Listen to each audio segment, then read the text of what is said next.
bakristo bavandimwe, buri jambo ry'Imana ni ijambo rikomeye cyane, ni ijambo riduhesha imbaraga tukava mu byaha tugakurikira Imana. Haleluya, Amena. haleluya. Amena. Imana buri iratureba, turi abana bayo. Imana izadukuraho igisuzuguriro. Niba uri umukobwa ubona umugabo, nimba uri umugore ugira urubyaro. Haleluya, Amen. haleluya. Amen. Reka dusome ijambo ryo muri Bibiliya. Ijambo ryo muri Bibiliya turarisanga muri,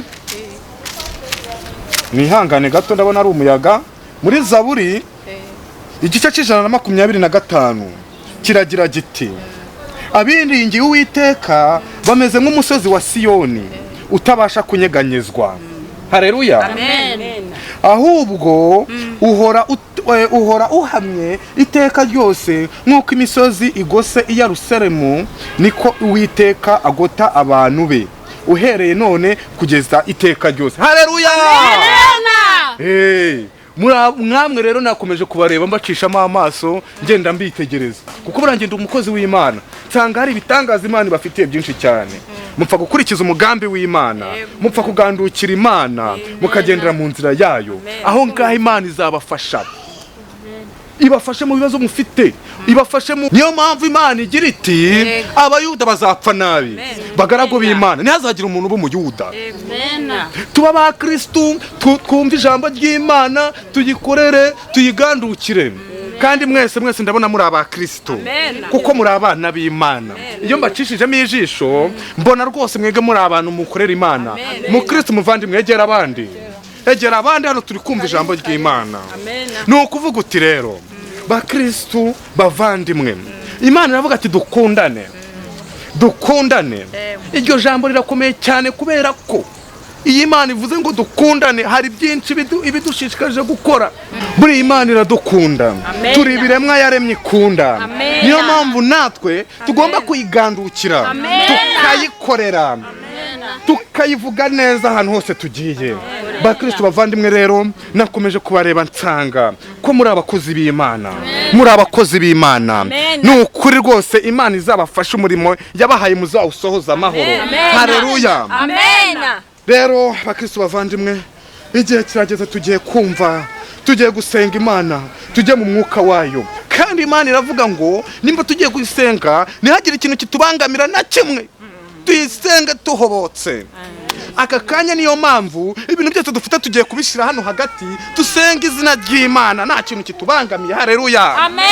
Turi abakozi bayo. Haleluya. Tubishira hano dusenga, mushire hasi.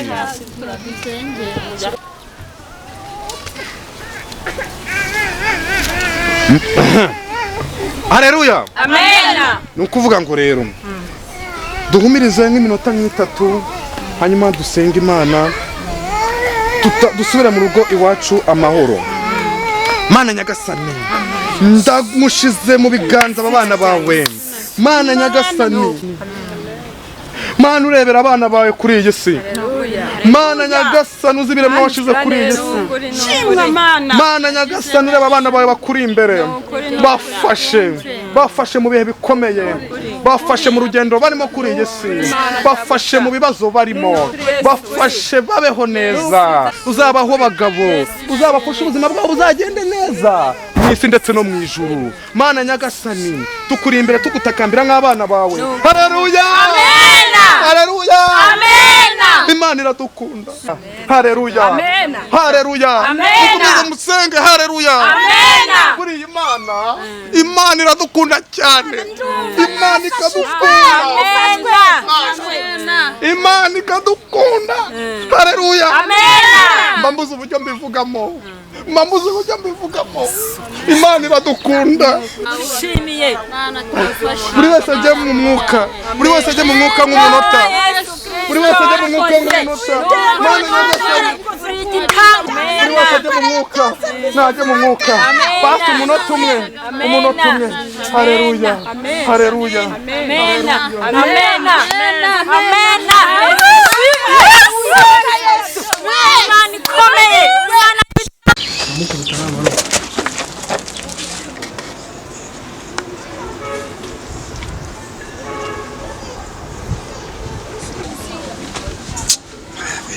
abakozi b'Imana n'ukuri duhura n'ibigeragezo kwe